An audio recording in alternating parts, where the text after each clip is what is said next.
On a quiet shore, something enormous sleeps in the sand like a stranded metal whale. Not a ship, not a plane, something in between, built in secret during the Cold War. It was designed to hunt aircraft carriers, then vanish at sea level before anyone could react. This is the Ekranoplan, a machine that looks like science fiction left out in the sun. For a brief moment, it was meant to change the ocean forever. Then history pulled the plug. To understand Lun, picture the Cold War as a chess match played with fleets and coastlines. On one side, the US Navy and its floating cities, aircraft carriers with jets on top. On the other, the Soviet Union, searching for a way to strike fast, hard, and unexpectedly.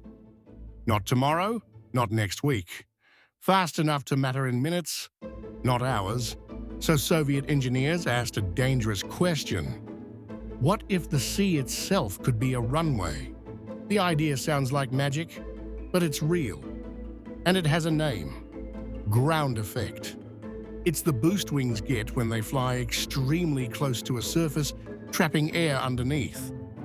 Like a skipped stone that glides longer than it should, or a bird skimming water effortlessly. Near the surface, lift increases and drag drops, so heavy machines can move efficiently. That's how an Ekranoplan is born. A winged ship riding a cushion of compressed air. It doesn't climb into clouds like a normal airplane, and it doesn't plow water like a ship.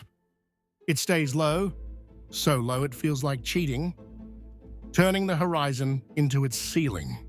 Down there, waves become its road, and the sea becomes part of the machine's physics. Now scale that idea up to something absurd, and you get Lun. It was about 3/4 of a soccer field, long and as tall as a small apartment building, loaded for mission. It weighed like dozens of elephants, yet it could skim at jet-like speeds. Fast enough that ships struggled to respond, and low enough that radar could struggle to notice. That was the dream. Speed, surprise, and a missile punch delivered from the edge of detection. The Caspian Sea became the perfect secret laboratory, controlled, inland, and far from foreign eyes. Engineers tested strange prototypes on open water, while the outside world guessed and panicked. The man behind the vision was Rostislav Alexeyev, obsessed with speed over water. He had built fast hydrofoils before, and now he wanted to ride a new layer of the ocean: air. Skeptics asked, why not just build more planes? And believers answered, planes are visible. They wanted the best of both worlds and accepted the risk of living between categories. The result felt half military program, half forbidden experiment. Brilliant, risky, and expensive. Before Lun, there was the first monster, an early prototype the West couldn't even name properly. In the late 1960s, US spy satellites spotted a gigantic craft moving across the Caspian Sea. It looked too big to be an airplane, yet it wasn't sitting in the water like a ship.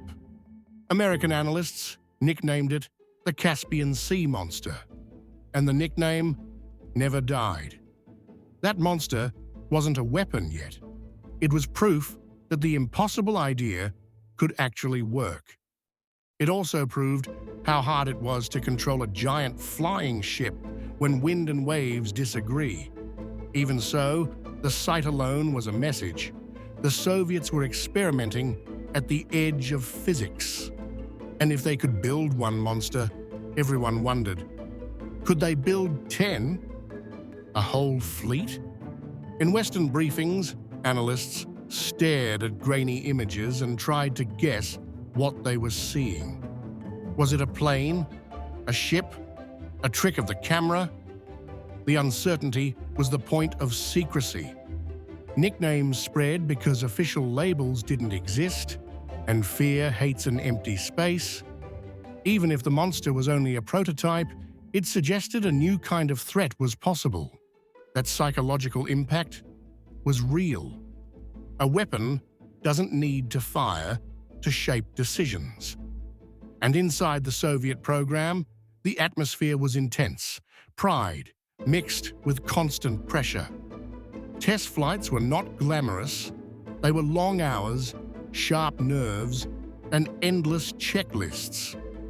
A small mistake at sea level isn't a bad landing. It can be catastrophic in seconds. So every run demanded discipline, speed, altitude, and the water conditions all balanced carefully. Success looked simple from the outside. A smooth glide, a clean turn, a safe return. If Lun ever attacked, defenders might not see a clear target, just a fast shape near the horizon. At that altitude, even a few seconds of hesitation could decide everything. And that's why the concept was seductive. Compress the enemy's decision, time to almost nothing. Not by being invisible, but by arriving in a part of the world that's hard to watch. Still, the dream had a hidden requirement. You would need multiple Lundcraft to change strategy. One prototype can amaze, but a fleet is what forces an opponent to redesign their defenses. A fleet requires bases, spare engines, trained crews, and years of steady funding. And when history removed that funding, the fleet stayed a fantasy. Today, people call it a sea monster, but monsters are usually symbols, not solutions. Lun symbolizes an era when nations chased advantage with daring engineering leaps. It also symbolizes the moment those leaps hit reality: storms, corrosion, and economic collapse. And that contrast, vision versus reality, is exactly why this machine is unforgettable. Through the 1970s, the Soviets pushed further, building smaller Ekranoplans to move troops quickly. Some were promising, some were painful, but every test taught new rules about sea-level flight. By the early 1980s, the USSR wanted something sharper than transport, something built to attack. Enter Lun, a name taken from a low-hunting bird of prey, a fitting symbol for this machine. From a distance, it looked like a plane built by shipbuilders. Up close, a ship trying to become a plane. And that weird identity was part of its power and part of its problem. Lun was built to carry missiles, not people. 6 anti-ship missiles mounted along its back. Think of a missile boat scaled into a leviathan, then given wings and jet engines. At the front sat multiple jet engines like a row of hungry mouths aimed at the horizon. They were there because lifting a metal beast off water is hard, especially at this scale. During takeoff, the engines blasted air under the wings, helping it climb onto its air cushion. Once moving, Lun settled into its sweet spot, just meters above the surface, stable and fast. From shore, it must have looked unreal, roaring like an airliner, throwing spray like a storm. Then it rose, barely, into a glide that wasn't high flight, but a fast, wrong kind of flying. And that low flight was the whole point, because the horizon is a messy place for radar. Radar loves clean sky, but near the sea you get reflections, clutter, and uncertain contacts. Down there, detection is harder and reaction time shrinks brutally fast. Now, picture the mission Soviet planners dreamed about: a carrier group sailing with escorts and aircraft. It's protected by sensors, missiles, and layers of warning systems, built to see threats coming. The Soviets didn't want a slow chase. They wanted a sudden problem that arrives under the radar line. So Lun races across the water, hugging the horizon and staying beneath many radar beams. It slips through the gap between nothing there and too late and closes the distance fast. Then comes the launch. 6 missiles, one violent sequence of fire, smoke, and shock. The missiles skim the ocean low and fast, giving defenders almost no time to breathe. Even if defenses catch some, the fear is that the rest could still punch through. That was the nightmare Lun represented, a sea strike that didn't fit old naval rules. But even the scariest weapon needs information. Lun couldn't magically know where a carrier was. It needed eyes beyond the horizon, satellites, patrol aircraft, and coastal sensors feeding target data. If that targeting chain broke, speed wouldn't matter. And the legend met the messy reality of war. In theory, Lun could redeploy along coastlines faster than ships and threaten multiple directions. It could turn geography into a weapon, coastal defense with the speed of an aircraft. On paper, it looked like a new category of power. Too low for many radars, too fast for ships. But the ocean pushed back because it isn't a controlled environment, like an airport runway. First problem, waves. Big waves turn a low-altitude flight path into a wall of moving water. When the sea gets rough, the safest decision is not to fly at all, and missions get cancelled. Second problem, salt. Salt water creeps into seams, metal, engines, and every vulnerable surface.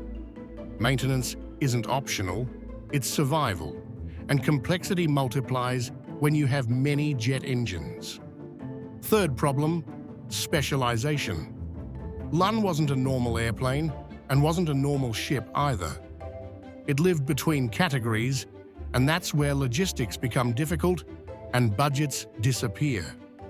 Then history hit the off switch, the Soviet Union weakened, then collapsed, and funding evaporated.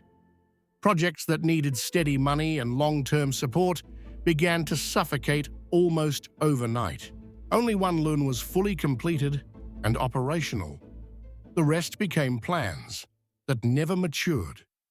A rescue version was even imagined, an Ekranoplan ambulance for the sea, but it stayed unfinished. Here's the short timeline: born in secrecy, tested in prototypes, revealed in the 1980s, frozen in the 1990s. Then it sat for years, turning from a top-secret weapon into a quiet rumor wrapped in rust. Secrecy breeds myths, and Lun became a perfect myth machine. Strange, huge, and rarely seen. Some imagined secret missions, others imagined a hidden fleet waiting in locked bays. But the truth is simpler and still incredible. Lun was an experiment pushed to the edge of practicality. Ground effect is brilliant and unforgiving. Fly too high and you lose the advantage. Too low and you get punished. The margin is narrow, the environment is harsh, and the machine must be maintained like a living thing. Then the Ghost resurfaced in the modern era, when Lun was moved toward a museum site. It was a journey from secrecy to public display, weapon to exhibit, monster to monument. But the move itself became part of the legend because the giant craft ended up stranded on a beach. Suddenly, the internet saw it. A Cold War sea monster grounded like a beached whale. That image hits hard because it compresses a century of ambition and collapse into one frame. The dream of engineers, the fear of enemies, and the silence after empires fall. Right there in sand. On that quiet shore, The monster sleeps. Its engines are silent. Its weapons are gone. But its story still roars across the sea, loud enough to echo long after the Cold War.